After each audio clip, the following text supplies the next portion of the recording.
পাকিস্তানের সঙ্গে নানা স্তরে দ্বিপক্ষীয় সহযোগিতা পুনরুজ্জীবিত করার আলোচনা। শাহবাজ শরীফ এবং ডক্টর মোহাম্মদ ইউনূসের সঙ্গে দ্বিপক্ষীয় বৈঠক অনুষ্ঠিত। নিউ ইয়র্কে অন্তর্বর্তী সরকারের প্রধান উপদেষ্টা ডক্টর মোহাম্মদ ইউনূসের সঙ্গে পাকিস্তানের প্রধানমন্ত্রী শাহবাজ শরীফের বৈঠক হয়েছে। সেখানে বাংলাদেশ ও পাকিস্তানের নানা স্তরে দ্বিপক্ষীয় সহযোগিতা পুনরুজ্জীবিত করার প্রয়োজনীয়তা নিয়ে আলোচনা হয়েছে।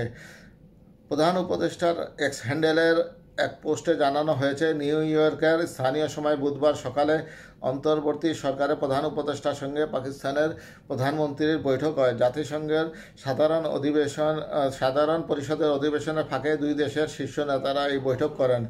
প্রধান উপদেষ্টার প্রেস উইং জানিয়েছে, বৈঠকে প্রধান উপদেষ্টা ডক্টর মোহাম্মদ ইউনূস সার্ককে পুনরুজ্জীবিত করা ভালো উপায় হতে পারে বলে উল্লেখ করেছেন। তিনি সার্ককে পুনরুজ্জীবিত করতে পাকিস্তানের সমর্থন চেয়েছেন। শাহবাজ শরীফ এই উদ্যোগের জন্য তার সমর্থনের প্রতিশ্রুতি দিয়েছেন এবং দেশগুলোকে আঞ্চলিক ফোরামে পুনরুজ্জীবিত করার জন্য ধাপে ধাপে এগিয়ে আসার পরামর্শ দিয়েছেন।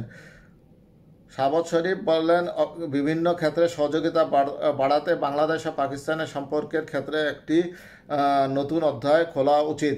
আমাদের সম্পর্ক পুনরুজ্জীবিত করা খুবই জরুরি। পাকিস্তানের প্রধানমন্ত্রী বাংলাদেশের বস্ত্র ও চামড়া খাতে বিনিয়োগের জন্য তার দেশের আগ্রহের কথা প্রকাশ করেন। প্রধান উপদেষ্টা অধ্যাপক ইউনূস দুই দেশের মধ্যে যুব কর্মসূচি বিনিময়ের প্রস্তাব করেন। দুই শীর্ষ নেতা দুই দেশের পররাষ্ট্র সচিব পর্যায়ের আলোচনায় যৌথ কমিশনে আবার শুরুর বিষয়ে আলোচনা করেন।